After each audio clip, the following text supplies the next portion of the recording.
Last night in Washington, something horrific happened. A brutal terrorist shot in cold blood a young, beautiful couple, Yaron Lischinsky and Sara Milgrim. Yaron had just bought an engagement ring for Sara. He was planning to give it to her in Jerusalem next week. They were planning to start a new and happy life together. Well, that tragically did not happen. Yaron and Sara weren't the victims of a random crime. The terrorist who cruelly gunned them down did so for one reason and one reason alone. He wanted to kill Jews. And as he was taken away, he chanted, "Free Palestine." This is exactly the same chant we heard on October 7th. On that day, thousands of terrorists stormed into Israel from Gaza.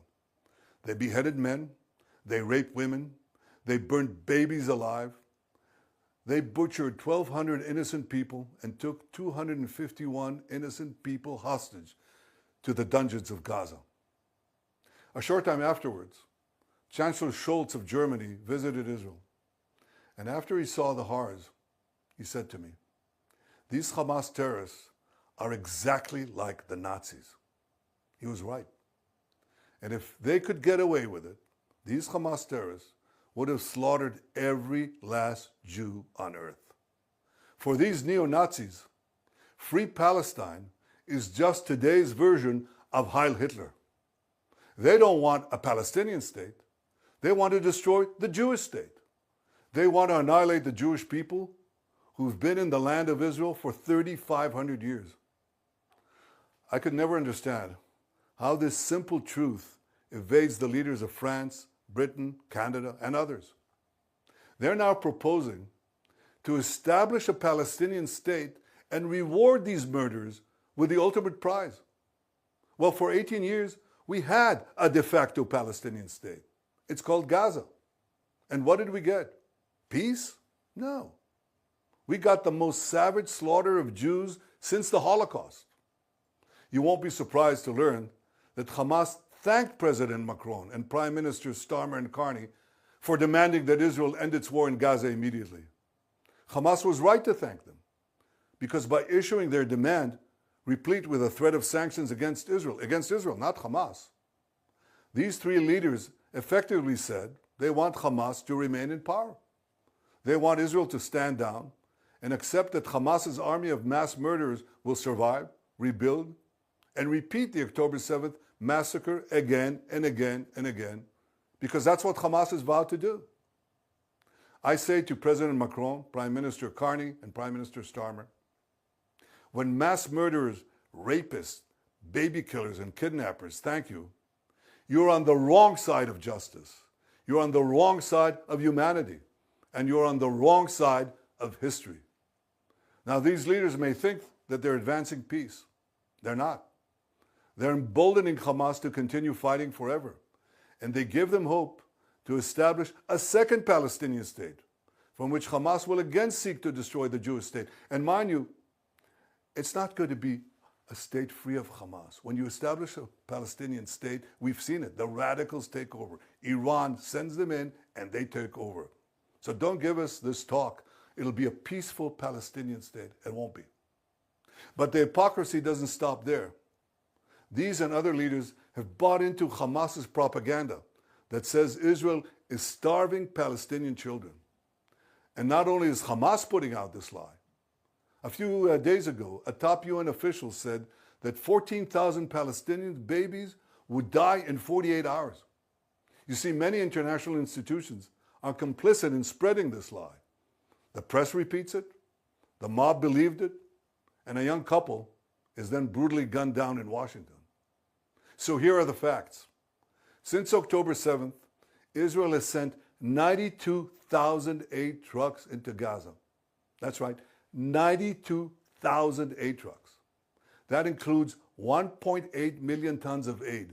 1.8 million tons of aid. More than enough food to feed everyone in Gaza. Yet as we had let the aid come in, Hamas stole it. They took a huge chunk for themselves. The rest they sold at exorbitant prices to the Palestinian population. And then they used the money they stole to recruit new terrorists to continue their war against Israel. Our goal from the start was to get food to Palestinian civilians, not to Palestinian terrorists. So we consulted with our American allies. What do we do to prevent Hamas from looting the aid? Well, together we devised a mechanism to achieve this goal. American companies will distribute the food directly to Palestinian families. They'll do so in safe zones secured by our military. And this will allow us to complete our goal of destroying Hamas while enabling aid to reach the civilian population. We'll complete the construction of the first distribution zones in the coming days. Ultimately, we intend to have large safe zones in the south of Gaza, and the Palestinian population will move there for their own safety while we conduct combat in other zones and receive humanitarian aid there without Hamas interference. In the meantime, we authorized letting trucks enter Gaza to provide for immediate needs. Yesterday, I think more than 100 trucks went in. More will come in today.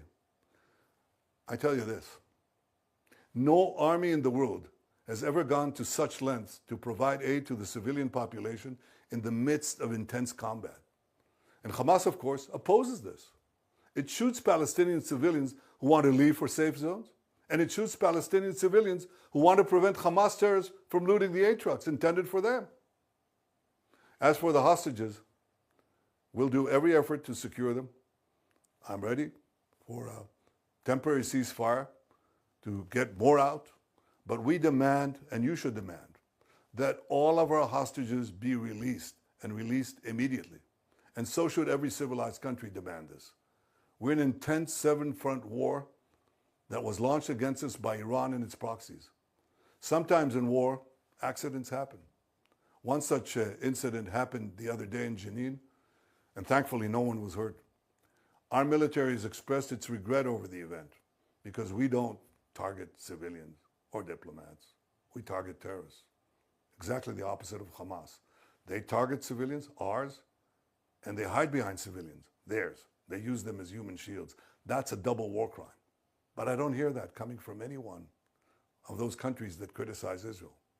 For those who say that Israel stands alone, I say we're not alone.